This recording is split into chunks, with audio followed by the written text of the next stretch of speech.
Waalaikumsalam warahmatullahi wabarakatuh. Buat kita semuanya. Oke teman-teman, ketemu lagi sama saya Dimas, AMD Pemasaran Asursisip sama Asu. Kemarin saya udah coba bawain untuk Surtibon. Pagi ini saya coba bawain kontrabaterasi. Sebetulnya sih produk ini ya benar-benar sama aja sih. Analisanya gimana, persyaratannya apa, itu hampir sama semuanya. Cuma di sini udah ada yang sedikit membedakan aja sih. Kan coba saya jelasin ya. Oke, mungkin yang pertama saya mau coba jelasin mengenai definisinya. Jadi kontrabank garansi itu adalah salah satu produk lini usaha Surtisip yang menjamin kepada bank penerbit bank garansi atas kemampuan prinsipal untuk menyelesaikan pekerjaannya atau proyeknya. Jadi yang kita jamin di sini adalah jaminan banknya, bank garansinya. Kita ngejamin itu. Jadi mau nggak mau kalau bank bisa mengaksep itu, bank pasti analisa dulu sebelumnya. Kita mau nggak untuk menjaminnya atas jaminan bank yang diberikan oleh bank penerbit tersebut. Gitu. Dasarnya juga sama seperti buat kemarin, harus ada perjanjian pokok antara si prinsipal sama obligasi dulu. Gitu. Kita jadi sebagai asesuar juga. Oke, selanjutnya pihak-pihaknya, kalau kemarin 3 pihak aja, prinsipal, obligasi, sama surety company. Sekarang ditambah lagi dengan pihak bank. Ya, di sini tambahnya pihak bank, tetap ada obligasi, prinsipal, surety sama surety company sama bank. Di sini yang menjadi penjamin ada tetap kita ada si Asindo sebagai penjamin, surety company-nya. Terus penerbit jaminannya adalah bank penerbit bank garansi tersebut. Tetap harus ada menjadi pokok antara prinsipal sama obligasi juga. Terjaminnya di sini tetap si prinsipal. Obligasi seperti yang kemarin saya jelaskan di Surtibon juga adalah pihak yang menerima pemenuhan kewajiban dari prinsipal. Mungkin bisa kita lanjut ya karena udah bersama sama Surtibon kemarin. Nah, di SOP kita ada beberapa skema penutupannya. Yang pertama yang perlu saya jelaskan adalah mengenai CAC, kondisi automatic cover. Di sini biasanya itu kita dapat permohonan dari pihak bank. Si prinsipal datang ke pihak bank, minta dibuatkan bank garansi, ya kan? Mohon untuk dibuatkan, dia mengajukan permohonan bank garansi. Nah, si bank itu tanpa persetujuan kita, Asindo, sesuai PKS kita ya, dengan limit-limit tertentu, itu bisa langsung menerbitkan bank garansinya.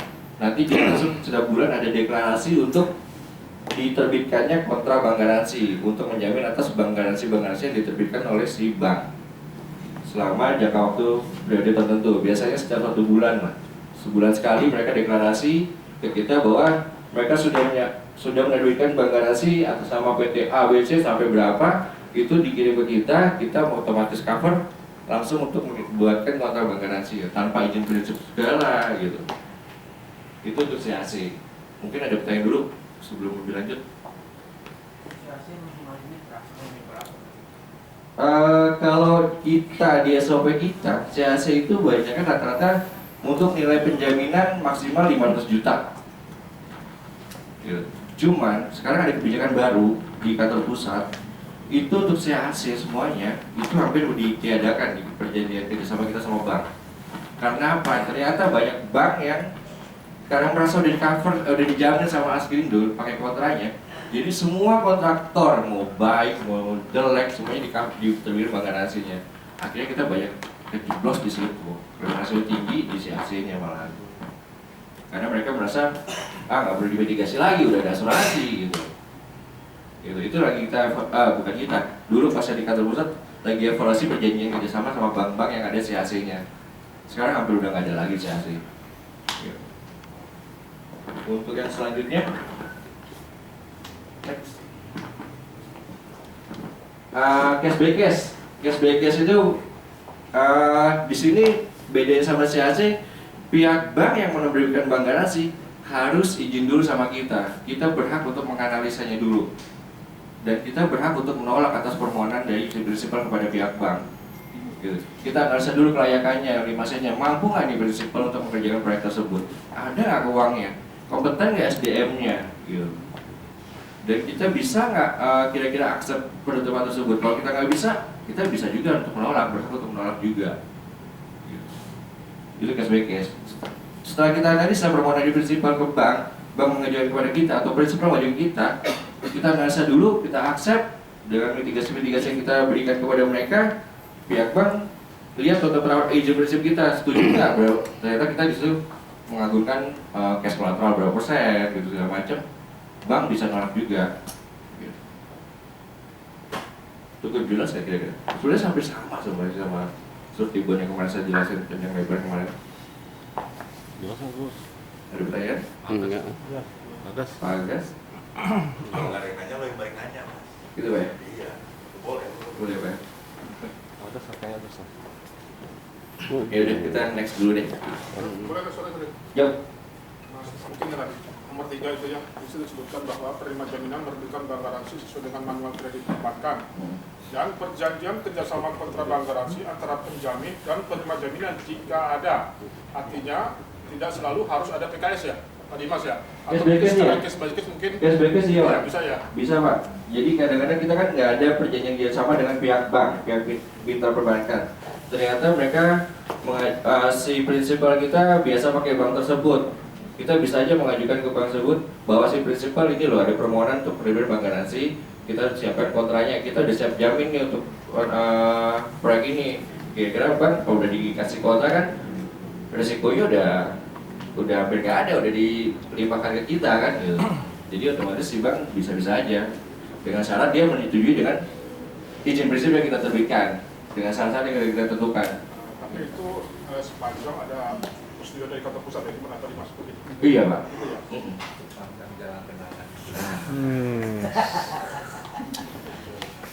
ya? Sama satu lagi sebetulnya saya lupa masukin. Dia masukkan Kira-kira polis KSI hilang nih. Ada satu lagi skema yang diperbolehkan oleh kantor pusat. Itu ada skema satu lagi di kontrak bank garansi, itu skema kontrak bank garansi back to back. Mungkin teman-teman jarang dengar ya back to back itu ya. Jadi kita ngejamin bank garansi yang diterbitkan oleh bank penerbit 1 atas bank garansi yang diterbitkan oleh bank penerbit 2. Jadi misalkan contohnya gini, di PLN Exim kan nggak diterima di PLN kemarin, sekarang udah diterima sih, nggak diterima di PLN. Nah, di sini karena si prinsipal dia biasa pakai Exim, dia mengajukan ke Exim. Exim karena nggak bisa masuk ke PLN, dia mengajukan lagi ke bank yang diterima oleh PLN, misalkan BNI, BRI, Mandiri. Jadi yang diterima si obligasi adalah bank garansi yang diterbitkan oleh bank BNI atau Mandiri tadi. Nah, atas bank garansi itu dikontrakkan lagi ke bank Exim. Bank Exim mengajukan lagi permohonan ke kita untuk dikontrakkan lagi atas bank garansi, kontrak bank garansi ya, kontrak jaminan yang diterbitkan oleh bank Exim kepada bank BNI. Gitu. Jadi kalau terjadi apa-apa, si obligasi bikin surat perjalanan ke bank pertama. Baru nanti bank pertama carikan lagi ke bank kedua baru carikan lagi kepada kita. Itu bisa kita setujui dengan izin kantor pusat. Info aja sih dulu udah bisa, itu udah bisa kita berikan sepanjang manual perkreditan si bank pertama sama bank kedua, SLA pembayaran klaimnya, terus TC-TC-nya harus sama antara bank 1 sama bank 2. Gitu. Ini sih ada solusi untuk obligasi yang nggak bisa terima bank garansi dari bank-bank selain bank pemerintah, kayak PLN, Pertamina kadang-kadang gitu. Tapi di sini jadi makan biayanya double buat si prinsipal. Dia harus bayar service charge-nya kontra bank garansi, dia harus bayar provisinya bank pertama, sama dia harus bayar provisinya bank kedua. Dari 3 komponen biayanya. Kalau kontra bank garansi cuma service charge sama biaya provisi. Ini jadi tiga komponen. Gitu. Ada yang belum jelas ya mana yang back to back ini? Yap. Kalau to back, apa memang harus bayar 2 kali? Kayaknya kalau dulu aturannya linkage itu dia tetap berusaha sebanyak contoh sama Exim. Prinsipal itu tetap sama Exim aja. Karena yang mengurus linkage ke bank lain itu tetap Exim banknya. Jadi prinsipalnya tidak tahu itu, dia memang tahu itu akan di-linkage sama Exim. Cuman dia akan bayar ke BNI setahu saya ya. Iya, memang bayarnya ke sana. Enggak, dia nggak bayar. Dia bayarnya ke Exim aja. Pengalaman Karena saya nanti Exim kemarin, yang ngurus.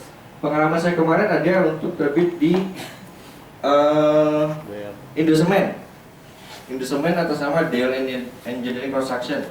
Jadi memang dia awalnya nggak tahu kalau dia ada skema ini. Diarahkan oleh Bang Exim, kita ada loh skema solusi lain yang bisa garansi kami diterima oleh Indosemen. Akhirnya diarahkan oleh si Exim untuk dibawa ke BNI kemarin kalau nggak salah. BNI. Di sana BNI diarahkan tetap dia harus buka rekening juga di BNI. Nanti BNI juga tetap masing-masing ke sana juga gitu. Kalau sana sih begitu sih skemanya. Karena untuk back to back ini diperbolehkan di kantor pusat tuh baru tahun kemarin 2016. 2012 pernah kita ringkes. Iya, nggak masuk di SOP-nya baru dimasukkan SOP baru kemarin itu 2015-16 itu. Nanti ribet kalau one stasi terjadi. Iya, banyak jalurnya jadinya. Setahu prinsipal nanti hanya Askrindo gitu. Iya. Iya. Taunya Obligi hanya si bank pertama, Iya. si penerima bank garansinya. Jadi sebenarnya kontrak bank garansi sih produk banci ya. Back to back. Karena sebenarnya Obligi tuh nggak pengen ada kontrak bank garansi, ngapain gue pakai bank garansi kalau ternyata dikontrakan lagi gitu, jangan sampai tahu sebenarnya si Obligi. Karena sama aja, buat apa dia di RKS ya, di kontraknya ditetapkan harus pakai bank garansi. Kenapa sih dia mau pakai bank garansi? Karena apa? Bank garansi itu lebih liquid daripada surety bond atau kontrak bank garansi gitu loh. Makanya sebisa mungkin sih si prinsipal jangan sampai tahu kalau si Obligi itu kita pakai kontrak lagi. Ada lagi yang mau ditanyain? Pertanyaan simpel aja Pak, mau nanya. Oke. Kenapa bank garansi lebih liquid dari surety bond? Karena kalau si prinsipal bikin jaminan di bank garansi, dia harus menanamkan agunan sebesar nilai jaminan di sana. Jadi kalau ada apa-apa awan prestasi, uangnya si prinsipal sendiri langsung dibayarkan ke Obligi gitu. Tapi itu nggak semua Pak agunan. Kenapa? Kadang-kadang kesamaan nggak ada agunan. Cash call di bank garansi Bu, di bank garansi, bukan di kontrak. Ini bank garansi. Ini bank garansi. Kalau di bank garansi dia mengajukan bank garansi ke bank, datang. Kan ke Oke, bank. gue terbit bank garansi buat lo deh. Kalau Tapi lo kontrak harus agunin sebesar nilai jaminan. Atau dia punya fasilitas kredit, gitu. Atau line facility, fasilitas kredit. Punya line facility di sana, gitu. Jadi kalau ada apa-apa, yang diambil langsung duitnya dia si prinsipal sendiri sama bank. Makanya biar nggak itu adalah produk kontrak bank garansi, biar cash call-nya nggak agunannya nggak sebesar nilai jaminan. Kita yang ngejamin, kita syaratkan balik 10-20% aja. Gitu. Makanya produk kontrak bank garansi untuk mempermudah cash flow si prinsipal. Sebenarnya gini Pak Dimas ya, surety bond juga sekarang mungkin kondisinya kan banyak Obligi yang di state di polisnya bersifat maunya sama dengan bank garansi unconditional gitu ya Pak, Iya. Pak Dimas ya. Sekarang ini kan seperti itu ya Pak Dimas ya. Iya. Artinya ya mungkin Obligi selama ini tahunya bank garansi aja, dia lebih liquid. Padahal si Iya. surety bond juga saat ini kondisinya memang seperti Iya. bank garansi. Iya. Sekarang di prakteknya surety bond udah nggak ada lagi wording yang kondisional. Sekarang hampir unconditional semua. Cuman paradigma mereka, mindsetnya si Bank garansi aja. si Obligi atau Wokir itu masih bank garansi paling liquid daripada surety bond gitu. Memang ada keputusan dari Karena dia tahu kalau surety bond juga nggak ada cash collateral segala macam, pasti kan pihak asuransi kan mau analisa dulu dong, kenapa nih rusaknya, kenapa ruginya, kenapa manfaatnya gitu. Kalau bank garansi kan, oh dia udah ada cash call kok di sana, pasti otomatis langsung dicairkan. saya nggak tahu ini saya bertanya ke siapa nih ya, mungkin ke hukum atau kemana ya Pak ya Pak. Mas artinya bank garansi itu kan sifatnya unconditional, terus terang aja nih saya terus terang mungkin saya tidak kurang berpengalaman di bidang klaim juga ya. Sifat unconditional itu artinya begitu ada klaim langsung bayar atau gimana Pak? Artinya sepanjang itu memenuhi ketentuan atau gimana? Mungkin Pak Dimas tahu? Nah, sharing aja kali Pak, saya juga mungkin salah juga kali ya. Kalau pengertian saya pribadi ya, kita mau nutup kontrak bank garansi, udah kita ngasih cek kosong ke bank. Harusnya.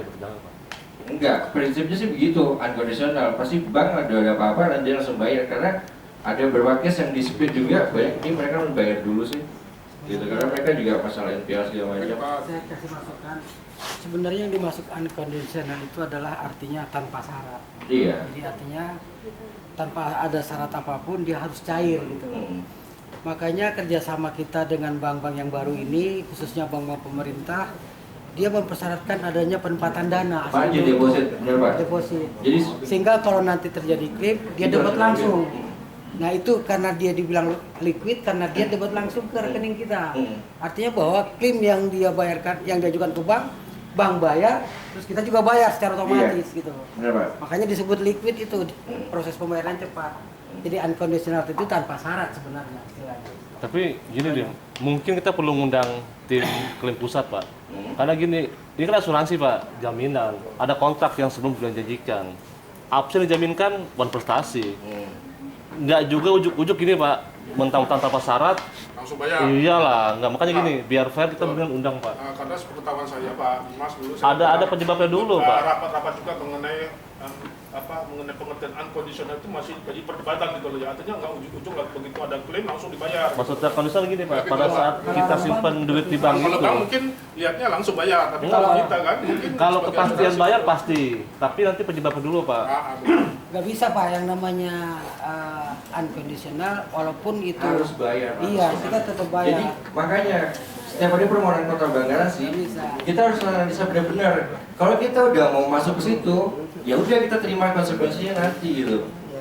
Itu masalah bank sama si obligi, dia langsung beda apa enggak. Kalau bank masih nganalisa juga, kita follow sama bank. Cuman kan nanti tanggung jawabnya tetap kita kejar Iya. prinsipalnya gitu loh. Iya, Supaya Pak. yang pertama- Makanya gini, maksudnya gini Pak, tanpa syarat dalam pembayaran pasti Pak. Tapi cost bay-nya itu tetap dikejar Pak. Hak kita buat kejar itu. Oh iya. Iya, maksudnya pasti. nggak kan di persepsi yang ada Pak di teman-teman asuransi. Anda perlu langsung bayar tanpa melihat itu kan nggak gitu juga ceritanya Pak. Harus dipisahin. Tanpa syarat oleh bank tuh ya lu harus bayar. Cuman penyebabnya itu tetap dikejar Pak. Iya, Iya nggak artinya itu. Jadi kalau kita bilang lalu di depan itu nggak tahu seperti harus bayar kan ceritanya beda Pak. Quote-unquote seperti itu. Karena di prinsipnya di bank garansi sih tanpa nunggu keputusan pengadilan, apabila terjadi dispute antara prinsipal sama obligi, itu mereka harus tetap harus bayar Oh banknya. iya, itu sih pasti Pak. Cuman maksudnya Nah, berarti harus di PKS antara kita sama bank, itu kita harus negosiasi gimana kita bisa meminimalisir kita harus bayar langsung itu. Kita harus kuatkan di PKS kita sama bank. Begitu. Iya, Pak Dimas ya. karena tetap menjadi cost bay. PKS sendiri kan ada syarat pembayaran klaim. Oh iya. Selama PKS tidak ada syarat-syarat pembayaran klaim tidak terpenuhi, otomatis tidak dibayar. Kita nggak bayar. Jadi Itu tidak urusan si langsung- bank sama sana. Tidak gitu. langsung bayar. Kita harus sesuai sama bayar, PKS. harus sesuai dengan Nah, data-data ini- yang ada. Tergantung di PKS-nya. Ini masalahnya. Ya itu makanya nggak Kalau gini. sifatnya bank garansi sendiri, dia harus langsung bayar ke Iya. obligi. Enggak, kalau itu Cuma iya, Pak. masalahnya antara kita sama bank, kita harus kuatkan di PKS. Jangan mau kita langsung semata-mata ada klaim dari obligi ke bank, kita langsung bayar. Itu bukan Nggak serta-merta gitu loh Pak. Ada persyaratan dokumennya harus dilengkapi dulu sebelum itu. Selama bank menyetujui itu, ya dia harus ikutin peraturan main kita juga gitu. Berarti tetap harus ada dokumen yang dipenuhi ya Pak ya. Itu kita mintakan dalam PKS kita. Kalau bank setuju, ya dia terima konsekuensinya antara dia sama obligi nanti gitu. Selama di PKS tercantum, dia harus jalankan juga. Gitu, Pak. Gitu, Pak. Biasanya Pak, Ya. biasanya untuk pembayaran klaim itu kalau ada PKS antara asing dengan bank, sementara dia sudah dapat klaim Surat dari pajak. obligi, bank akan menalangi dulu pembayaran klaimnya ke obligi. Kita harapkan begitu. Karena kalau banknya nggak membayar ke obligi, dia langsung dapat penalti blacklist, nggak boleh terima. Iya. Jadi mungkin pembayaran klaimnya Askrindo ya kita memenuhi syarat PKS-nya dengan Iya. bank. Harapan kita seperti itu, Bu. Harapan kita seperti itu. Tapi kenyataannya banyak bank minta kita bayar dulu. Makanya dia salah pembayaran klaim antara kita, PKS kita sama bank, itu selalu lebih pendek waktunya daripada SLA bank ke obligi. Gitu. Nanti biasanya 7 hari ya. Iya. 7 hari harus Sedangkan bayar. di awarding kan 14 hari atau 30 hari. Nah di PKS kita sama bank itu dipendekin jaraknya. Jadi kita harus bayar dulu ke bank langsung bayar ke sana. Jadi dia ada waktu untuk jeda untuk bayar ke obligi. Gitu. Puas gak? Pak Gede mau bantu Pak? Nggak, Sorry, Pak. Ntar gue jawab semuanya. Siapa? Ada undang-undang PBI soalnya yang ngatur itu. Ya, pintar jawabannya biar aja. Ya. Selanjutnya. Nah, kalau jenis jaminan segala macam sama sebenarnya sama kemarin. Jaminan penawaran, persyaratannya apa aja sih, surat permohonan segala macam itu udah saya jelaskan kemarin, nggak perlu saya jelasin lagi satu-satu. Terus next jaminan pelaksanaan itu hampir sama semuanya, sama surety bond sebenarnya kita jamin bisa apa aja. Terus jaminan uang muka, terus jaminan pemeliharaan, sama jaminan pembayaran. Kemarin udah saya jelaskan semuanya. Ada satu tambahan lagi di kontrak bank garansi, kita bisa menjamin jaminan SP2D. Kemarin belum saya jelaskan di kontrak bank di surety bond, karena di produk surety bond nggak ada SP2D. Ini ada produk bank garansi, gitu. Nah, SP2D itu kita ngejamin sisa progres pekerjaan pada tahun berjalan yang sebetulnya pekerjaannya itu selesainya di tahun yang akan datang, tahun selanjutnya gitu. Jadi misalkan dia kontrak di bulan, jangka waktu proyeknya antara bulan Maret sampai dengan Maret 2017. Ternyata itu kan melewati tahun anggaran tuh. Biasanya KPPN tuh minta biar nggak angus anggaran di tahun yang berjalan itu, dia minta dikeluarkan dulu sisa progresnya itu dikeluarkan di tahun Desember biasanya, di bulan Desember. Jadi buat nggak bisa anggaran di situ. Syaratnya apa untuk cairin itu? Dia harus bikin jaminan bank. Gitu. Nah di sini kita ada peluang, akhirnya kita bisa bikin kontrak bank garansi atas jaminan SP2D tersebut. Di sini karena ini kaitannya sedang dengan pembayaran dari bohir ke prinsipal, kita sarankan cash collateral 100%. Gitu. Cash collateral 100%, sama untuk mitigasi masalah pajak segala macam, kita tambahkan lagi 10% lagi, jadi totalnya 110%. Gitu. Syaratnya juga ditambahkan, dia harus ada permohonan dari si bohir untuk diterbitkan jaminan SP2D atau sisa progres pekerjaan. Nilai jaminannya 100% dari sisa progres pekerjaan. Gitu. Dan jangka waktunya rata-rata hanya 3 bulan, 4 bulan, paling lama 5 bulan. Dan ini terbitnya biasanya tanggal 23, 24, 25 Desember karena untuk ngabisin tahun anggaran berjalan. Gitu.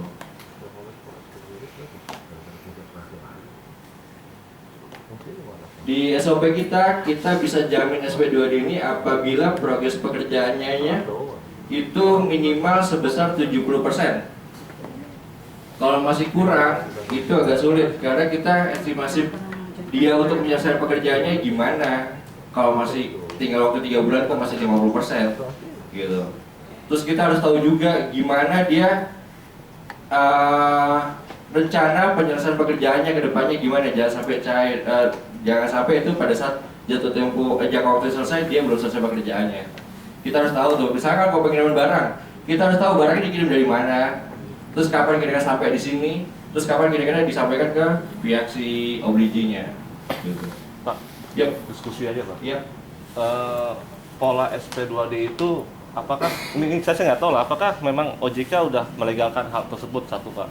Kedua, karena gini kalau saya lihat sebenarnya kan kasus kita Indonesia Raya Pak ya adalah proyek tertunda lama, akhir tahun baru ribut-ribut gitu kan. Artinya kan sini kita terlibat dalam hal ketidakberesan pemerintah kita gitu Pak. Makanya sampai harus 110%. Itu pun kalau saya lihat nggak ada fungsi kita gitu, nggak ada fungsi kita penanggung risiko. Clear lah itu cuma buat syarat gitu kan. Nah artinya sini nggak ini sih diskusi Pak. Apakah OJK tahu hal ini gitu? Karena gini, kalau jadi klaim amit-amit ya Pak, kalau ke ranah court misalnya, ya kalau saya bilang kita terlibat dalam hal seperti ini, gitu sih Pak. Nah itu saya nggak tahu di diskusi ya, kan jadi ikut court juga. Kita mendukung sesuatu yang menurut saya keliru sebenarnya. Cuman masalah ini peluang besar juga premi kan, cari mana nih idealis atau premi gitu. Sebetulnya kontrak bank garansi sendiri, kayaknya di OJK nggak ada Pak ya? Itu kan cuman tailor made dari asuransi aja sih. Ya? Makanya tadi saya bilang sebenarnya ini produk banci juga, karena sebenarnya sih apa ya, untuk bohong-bohongin si obligasi aja sih. Jangan Pak, jangan Pak. Mungkin saya tambahkan aja nih ya. Sebenarnya SP2D ini merupakan produk artinya yang nggak ada resiko gitu loh ya, karena udah diblokir 100%. Diblokir 100%, tapi 10%. betul. Cuman karena ada regulasi, ada syarat itu. Betul, ada syaratnya, panjang itu diblokir, itu aman. Tapi Saya nggak tahu mengenai ketentuan yang tadi OJK itu, saya nggak tahu, mungkin Pak Saya juga tahu kali ya. belum tahu sih masalah ketentuan di OJK-nya apakah diperbolehkan produk kontra bank garansi ini gitu. Nggak SP22 aja berarti kalau masalah kontra bank garansi. Yang lainnya juga ada nggak izin dari OJK-nya, regulasinya? Nah kan gini Pak, kalau prinsip asuransi kan harusnya kan ada, kita nih ada yang nanggung risiko Pak. Kalau tadi kita diskusikan pengalaman 110%, di Ini mana? risikonya ada kok Pak. Risikonya dalam arti ketika proyeknya belum selesai, dananya udah cair tapi dicairkan lagi sama prinsipal. Iya, tapi Kita blokir ya, Pak. kita juga blokirannya itu dicairkan, Iya, padahal tapi- proyek belum selesai. Iya, tapi kan Kita maksudnya- pernah juga terjadi klaim soalnya untuk PT2D. Ya tetap aja balik lagi sih kita Risikonya bahwa ada, si tetap. prinsipal harus menyelesaikan pekerjaan sesuai sama jangka waktunya. Iya. Iya. Kalau itu nggak selesai sesuai jangka waktunya, ya dana kita tahan itu yang kita blokir di bulan Desember Makanya itu kita bikin surat bahwa Surat. dana itu tetap diblokir dan jangan dicairkan Sampai dengan proyek sampai itu proyek selesai. selesai. Itu harus Ya itu, udah Pak. aman ya Pak, ya semuanya diblokir kan. Iya. Itu biar aman namanya Pak. Iya. Itu kan mitigasi kita atas resiko yang akan terjadi gitu loh. Oke, oke. Di situ. Itu mitigasi kita atas resiko yang akan terjadi. Makanya kita pagerin di situ 100% sama 10%. Tanya dulu SP2D klaim dia Mendukung yang nggak bener gitu loh. Ini mendukung yang dua bener. lagi 1 miliar lebih. Tetap aja ada risiko Pak. Next. Udah tadi ya, terus next. Kalau dokumen yang diperlukan sama aja semuanya sama apa? Sama surety bond kemarin, legalitas perusahaan, laporan keuangan, terus riwayat pengalaman pekerjaan si kontraktor, terus dokumen lain yang disarankan misalnya progres pekerjaan, terus apa namanya time schedule, bill of quantity, atau addendum kontrak, dukungan supplier, itu kita butuhkan semuanya. Next. Analisa juga sama surety bond IMASnya juga. Makanya tapi di kontrak bagasinya kita harus benar-benar lebih dalam lagi sebelumnya sih, karena di sini kita bersifat unconditional. Apabila bank langsung bayar ke obligee, kita otomatis juga harus ikut aturan mainnya si bank juga. Kita harus bayar sesuai sama PKS kita selama di PKS sudah terpenuhi semuanya gitu. Karakter mengenai karakter calon prinsipal untuk tersebut boleh tingkat baik apa enggak, terus capability-nya gimana, kapasitas keuangannya gimana, terus nanti ada kapital ya, kondisi makro mikro gimana yang kemarin sudah saya jabarkan ya, sama kolateral. Kalau mau kebijakan agunan kolateral, oh ini yang masalah kemarin, masalah bijinya juga sama surety bond juga ya kemarin ya. Yang agunannya, kalau agunannya itu semua tercantum dalam PKS kita sama bank, gitu. Sesuai persyaratan dan ketentuan dalam PKS sama dasar risiko kita. Makanya kadang-kadang kalau di case by case, walaupun di PKS kita sama bank nggak disalahkan cash kolateral, karena ini sifatnya case by case, kita bisa salahkan itu nanti di dalam izin prinsip kita. Ternyata analisa kita, wah ini kayaknya nggak mampu nih, agak riskan nih kalau kita tutup kita pakai cash kolateral. Akhirnya kita sarankan di izin prinsip kita untuk disarankan cash kolateral. Itu bisa kita ajukan ke pihak bank. Gitu. Sama juga kayak kemarin, nilainya berapa yang sesuai analisa risiko. Next, ini saya coba simpulin kemarin. Ini di SOP sebenarnya nggak ada, mudah-mudahan sih nggak salah ya. Kalau ada salah mau dikoreksi. Perbedaan antara surety bond sama kontrak garansi bank. Di surety bond itu merupakan perjanjian bersyarat, kemarin saya bilang kondisional, di mana perjanjian jaminan itu berdasarkan progres yang sudah dilaksanakan atau sisa progres yang masih menjadi kerugian. Kalau di kontrak bank garansi perjanjian tanpa syarat, di bank garansi sendiri juga perjanjian tanpa syarat. Jadi terjadi jaminan prestasi itu harus besar nilai jaminan yang kita bayarkan tanpa lihat progres sisa progres yang diderita. Terus kalau di surety bond ditandatangani oleh dua pihak, yaitu principal dan surety company aja. Kalau di kontrak bank garansi ditandatangani pihak surety company, principal dan bank. Kalau bank garansi ditandatangani oleh satu pihak, oleh bank aja, nggak ada tanda tangan principal di situ, ya kan? Terus di surety bond prinsipnya tanpa agunan, kita modal kepercayaan, kita lihat historical dia menjalani proyek gimana selama ini, gimana dia kompetensinya. Kalau di kontrak bank asli, kolateral sesuai dengan kebijakan atau perjanjian kerjasama kita sama bank. Kalau di bank garansi, itu cash call 100% dan nilai jaminan. Gitu. Kalau disuruh timbun juga, jangka waktu sesuai kontrak. Ini nggak nyambung. Oh ada kesel ya. Terus di bagasi itu cash flow nasabah lancar, maksudnya apa? Dia nggak perlu pendapatan deposito sebesar 100%. Jadi dana yang harusnya tadi dibuat untuk agunan di bank garasi dia bisa pergunakan sebagai modal kerja dia. Gitu. Kalau di bank garasi mengendap uangnya di bank tanpa bunga juga. Gitu. Terus kalau di Surtibon premi berupa service charge di kota bank garasi lebih murah daripada dia buat di bank garasi langsung karena dikurangi dengan agunan itu. Gitu. Di bank garasi cash flow-nya menjadi terganggu otomatis karena dana yang didapat itu nggak bisa digunakan sebagai modal kerja. Terus di Surtibon peringkatannya tanggung renteng, gitu kan. Jadi kalau di kota bank garasi nasabah kalau bisa jadi berinvestasi itu masih bisa menjawab berbagai yang lain. Ini kayaknya agak nggak sama urutannya nih. Pak saya bener ini Pak, maaf Pak. Apa?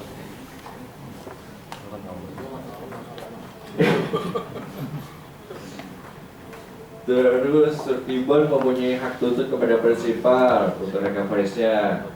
Terus di kota bank garasi bisa diterbitkan sesuai dengan format yang diinginkan oleh obligee. Di urutannya agak beda-beda ya. Kalau di bank garasi dia nggak punya kesempatan untuk mengikuti proyek-proyek lain karena yang diberikan sama bank tersebut kalau menjadi investasi, ya kan? Jangka waktu bank garasi lebih fleksibel. Kalau di Surtibon ada beberapa asuransi. Ya itu tadi sebenarnya masalahnya kayaknya masih berantakan. Mohon maaf Pak sebelumnya Pak. Sorry. Mas mau nanya? Iya. Oh Pak, yang tadi. Itu pada prinsipnya tanpa agunan atau pelaturan. Iya. Jadi sepanjang dibutuhkan bisa ya Pak ya. Iya Pak. Karena sebenarnya kan dosennya ada kita bisa analisa di historical dia mengenai proyek dan macam. Mas mau nanya? Iya. Dalam penutupan KBG multi year gitu misalkan, itu perlakuannya seperti apa ya dalam pertanggungannya? Apakah ditutup langsung all year atau year by year gitu? Oh, gitu ya. Prinsipnya bisa kita multi years. Makanya kita di PKS kita sama bank kita bisa menjamin suatu bank garasi maksimal sampai 3 tahun. Di titik kita sendiri itu selama 39 bulan kalau nggak salah titik kita bisa tutup itu.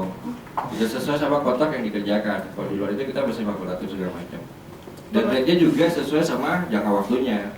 Karena nggak ada sekarang proyek ngerjain jembatan atau apa itu hanya cuma 3 bulan, 4 bulan atau setahun, bisa-bisa setahun lebih, 2 tahun gitu. Nanti ada risiko terhadap kaitan dengan anggaran nggak pada saat lewat tahun? Anggaran Proyeknya? Oh sorry ya, SPDD itu hanya untuk proyek pemerintah aja sih. Oh gitu. PBN.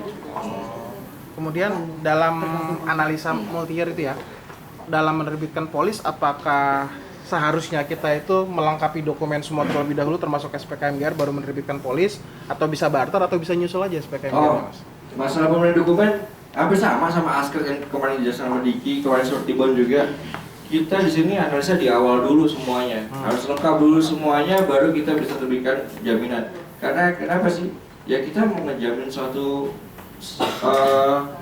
proyek sama satu perusahaan, kita harus tahu dulu dong siapa sih kita jamin. Namanya kita ngejamin.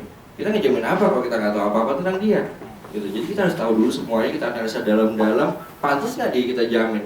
Gimana kita bisa tahunya? Ya kita mintakan semua dokumen itu, itikat baik dia gimana untuk nanti misalnya jadi investasi, terus kapasitas keuangan dia gimana, kita harus tahu dulu semuanya di awal itu semuanya. Gitu, Pak. Ya, intinya yang tadi saya tanya maksudnya dalam penerbitan polis apakah harus lengkap dulu dokumennya? Iya. Atau bisa nyusul atau Iya. bisa barter? Enggak. Terutama dalam hal SPKMGR itu sih yang saya tanya sebenarnya. Kalau masalah SPKMGR itu masalah teknis ya, itu sebenarnya bisa disusulkan, maksudnya disusulkan dalam arti kita analisa dokumen yang ada dulu nih. Pada saat udah jadi, itu kita minta sebelum kita serahkan polis itu, kita minta SPKMGR dulu sebelum kita serahkan ke sana. Harusnya gitu kan? Harus ya. Karena ada satu problem gitu di mana ketika klaimnya udah jadi SPKMGR belum ada. Ya itu yang mungkin bahaya. pada saat penerbitan awalnya, atau mungkin kita udah terlalu percaya sama si prinsipalnya, akhirnya disalahgunakan kepercayaan yang udah kita berikan kepada mereka. Tapi harusnya kan Itu kalau benar-benar sudah nggak ada lagi kayak sesuai gitu. SOP harusnya nggak gitu kan? Sesuai SOP harus semuanya sebelum penerbitan polis. Gitu. Ya udah nggak apa-apa sih. Ya. Cuman lewat aja. Klaimnya gede lagi.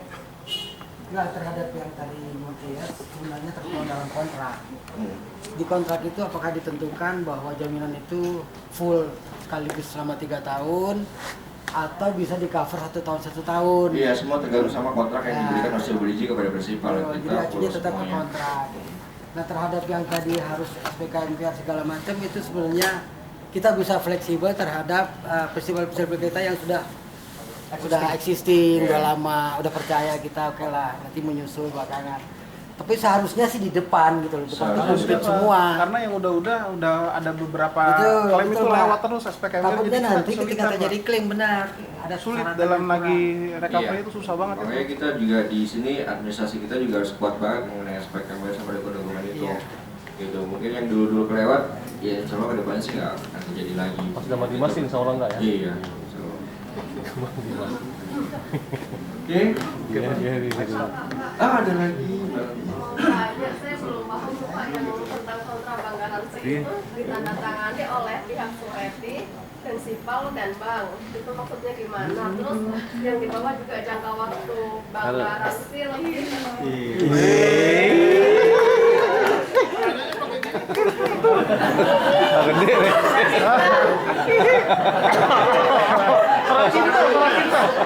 Gede nih. Mas sudah Mas. Tunggu di mana nanti Mas? Nomor handphone tuh. Cucok banget nih. Cucok deh. Aku sih yes. Nomor 4. Udah selesai ya. Dadah. Iya. Kenapa tadi? Pas banget lagi nanya lagi. Di timer. Apa tadi? Oh, ditandatangani oleh pihak surti bersama sama bank ya? Terus juga jangka waktu bank garansi lebih fleksibel itu maksudnya gimana? Terus yang sureti. Enggak, makanya tadi saya juga bilang, kok ini ada jangka waktu bank lebih fleksibel ya? Bingung, salah. Nggak fokus. Enggak fokus. Gitu. Terus kalau ditandatangani oleh pihak surti bersama sama bank itu kan maksudnya gini loh. Kita ada kerjasama sama PKS kita sama bank, itu tantangan oleh kita kan.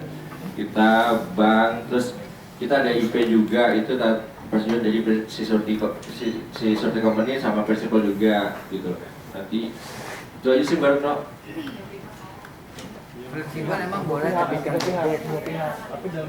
Kalau masalah backdate, sepanjang bank masih bisa akomodir tersebut, kita masih bisa.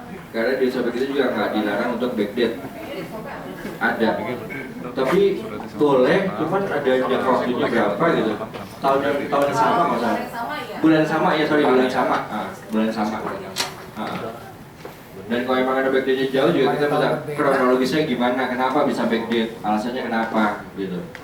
Supaya dari dasarnya sih kita bisa ajukan kantor pusat sih. Gitu. Tadi Mas, Ya. misalnya bagaimana cara kita mengetahui kontraktor itu nakal? Misalnya nih dia udah pernah jaminkan sama kita klaim, terus kita bayar udah selesai, kan otomatis yang di backlist kan PT-nya, dia buat PT baru lagi dengan nama yang lain lagi, pada orangnya sama. Bagaimana cara kita untuk Oke. Di SOP juga ada kebijakan nasabah blacklist. Di SOP ada. Jadi dia bisa dilepas blacklistnya adalah apabila si prinsipal tersebut sudah menyelesaikan kewajibannya, ya kan? Dan gimana kita tahunya? Makanya kita harus tahu di kopi akte pendiriannya siapa-siapa aja sih orangnya. Ya mungkin sih nggak mungkin kita ingat ya, nggak mungkin kita ingat juga di sistem siapa-siapa nama nasabah blacklist kita sebelumnya. Ya lebih didalamin aja siapa sih di balik perusahaan tersebut sih, gitu. Kalau bisa kita browsing juga di internet, pernah nggak atas nama ini bergerak di bidang apa, terus pernah berprestasi apa enggak gitu. Lebih kita untuk cari-cari informasi aja ke tempat lain di internet juga bisa, atau dari teman-teman asuransi lain juga bisa, atau dari teman-teman cabang lain juga bisa. Kadang-kadang kita di Korwil juga bisa. Oh, kita nggak bisa tutup nasabah ini ya karena ini. Itu bisa diinformasi ke cabang-cabang lain. Gitu. Gimana kita bisa tahunya? Emang agak sulit kalau dia pindah perusahaan dengan perusahaan yang lain, itu memang agak sulit. Cuman itu gimana kita untuk cari tahu sih orang-orang tersebut siapa aja. Yang presentasi Program kita kalau orangnya itu nggak di backlist Pak, mungkin Enggak, PT-nya aja. PT-nya aja. Juga kayak perbankan ya berarti ya? Kalau perbankan kan dalam satu institusi kan sampai dengan di Iya, ya kalau mau dibikin sistemnya nggak ada masalah sebenarnya sih. Kita udah terbantu malahan gitu. Iya, ngomong kan nanti kantor pusat.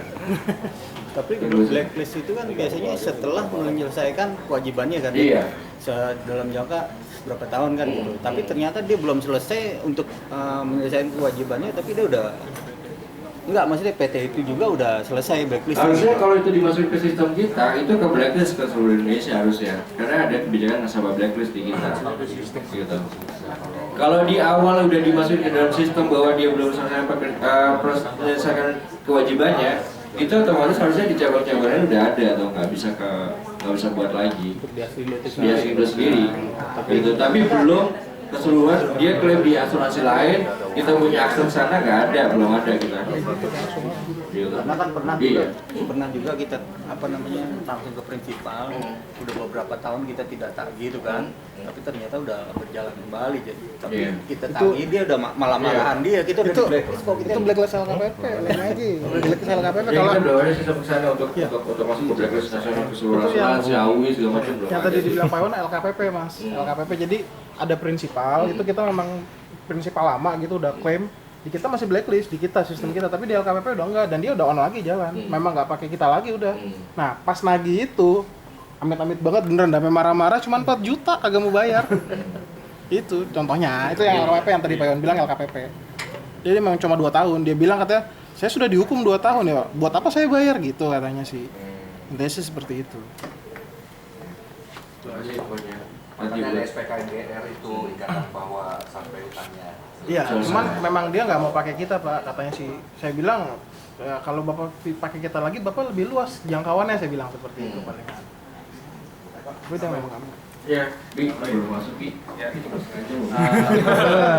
Sebelumnya menambahkan ya, ini sempat saya kritisi juga waktu pelatihan terkait dengan blacklist dan juga terkait dengan prinsipal yang berpotensi untuk bisa terjadi malversasi. Nah, pada saat itu kebetulan pada saat pelatihan kemarin hadir juga dari PPATK.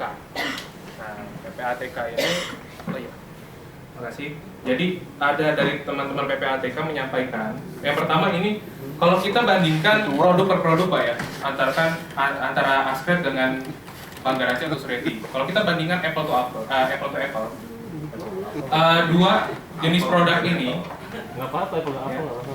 kalau apple jeruk gitu ya. Nah, antara dua produk ini sebenarnya kenapa pihak direksi saat ini mementingkan prudent underwriter yang diterapkan bukan lagi kita kejar premi tahun ini, kita lebih prudent underwriter karena memang klaim rasio untuk KBG khususnya CAC itu cukup tinggi. Kenapa lebih tinggi dibandingkan Ascred? Karena satu Pak, kita nggak punya akses untuk BI checking, itu yang pertama.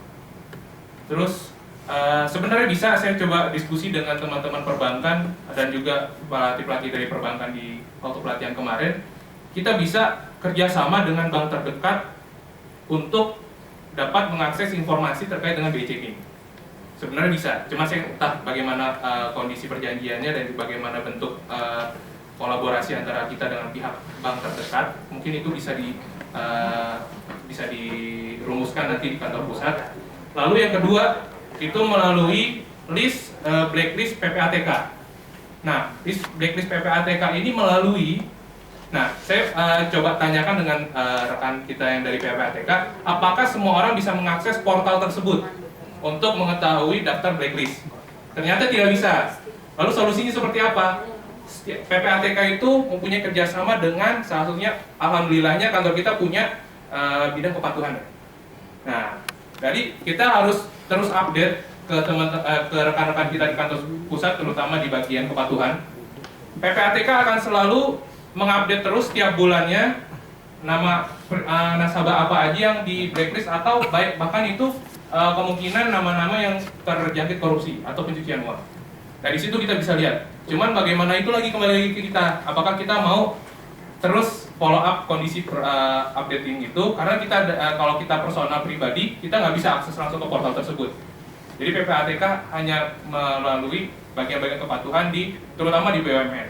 Pasti itu sudah diterapkan untuk GCG ya. Nah, di situ bisa diterapkan.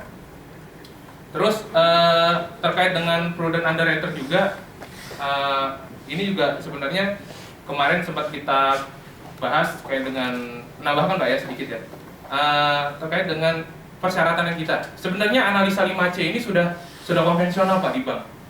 Di bank itu justru sekarang menerapkan 7P. Nah, itu mungkin bisa dipertimbangkan dari kantor pusat. Tapi memang kemarin fokus pendidikan kita tetap 5C, cuman menurut pihak perbankan kita sudah nggak pakai 5C, kita pakai 7P gitu. Nah, mungkin itu, tapi kita pada saat kemarin kita tidak dijelaskan mengenai 7P itu. 7P apa? Nggak tahu. Hah? 7P nggak tahu. 7P nggak ada product price, ada profitability, ada place ya Pak ya, macam-macam. Pada hakikatnya hampir mirip dengan 5C. Cuman lebih dikembangkan lagi, di spesifik lagi ya dibandingkan 5C. Nah, terus dan juga kemarin kita meluruskan bahwa fungsi kita sekarang bukan sebagai collateral substitution, Pak. Karena ini terjadi, mengapa kita kritisi hal tersebut? Seperti visi misi kita. Visi kita apa? Sebagai perusahaan penanggung resiko, bukan substitution kolateral. Gitu, Pak. Karena apa? Buktinya banyak coverage yang sampai 100%. Apa fungsinya bank kalau kayak gitu kan? Kalau kita harus menanggung sampai 100%. Nah, itulah kita harus kembalikan fungsi bahwa kita hanya penanggung resiko, bukan substitution kolateral. Kalau kayak gitu, nanti sama halnya kayak CAC, terus-terusan aja masuk. Nasabah kita nggak tahu jelek bagusnya, kita bayarkan bocor terus gitu. Nah, itu saya cukup setuju dengan pernyataan Pak Elman tadi terkait CAC ya, CAC mau dihapuskan tuh. Nah, itu saya setuju banget. Pak Dimas ya, tadi Pak Dimas ya, dari Pak Dimas itu CAC harusnya kita telah lagi. Dan memang kritisi kita kemarin itu terkait dengan TC PKS. TC PKS yang ada antara kita dengan perbankan, khususnya di kredit ya, kalau kemarin kan bahas di kredit. Nah, terus sama cash flow Pak. Ini cash flow ini sebenarnya harus audit ya. Tadi kalau nggak salah ada yang audit 2 tahun. Nah, ini nggak semuanya bisa audit gitu. Karena kita juga nggak ada peraturan resmi dari pihak Bank Indonesia atau pihak OJK yang harus mempersyaratkan laporan audit untuk menjadi standar baku untuk mengajukan permohonan. Nah, itu juga harus menjadi warning bagi kita. Dan sebenarnya kalau di bank Pak, nah ini lagi satu lagi kelemahan kita. Untuk cash flow, bank itu justru mempersyaratkan 3 tahun terakhir, bukan 2 tahun terakhir. Karena apa? Kalau 2 tahun terakhir kita hanya melihat naik atau turunnya saja. Kalau 3 tahun terakhir kita bisa naik nih. Bisa lihat, seandainya tahun kedua turun, nah tahun ketiga ada kemungkinan rebound atau enggak? Atau justru turun makin turun. Nah, di situ malah justru lebih komprehensif kita melihat 3 tahun terakhir. Makanya kemarin sempat disinggung mengenai standar analisa untuk 3 tahun terakhir untuk laporan keuangan. Itu sih Pak. Terima kasih. Terima kasih Bi. Informasi dan masukannya. Terima kasih Bi atas tambahan informasi buat teman-teman semuanya juga. Untuk selanjutnya, ini udah selesai saja. Mungkin kalau ada pertanyaan lebih lanjut, kita bisa bicara lebih intim di kotak pos lebih intim. Di sini udah Terima kasih Bapak. Udah habis waktunya. Ya, tadi belum dibaca. Kelamaan kasihan teman-teman. Iya, kasih berdiri semuanya. Terima kasih. Kalau dibahas lebih lanjut sih emang nggak cukup waktu sehari sih ya, untuk bahas Mbak Dia, sampai ini. ada tambahan? Mbak Dia, mungkin Mbak Dia, boleh.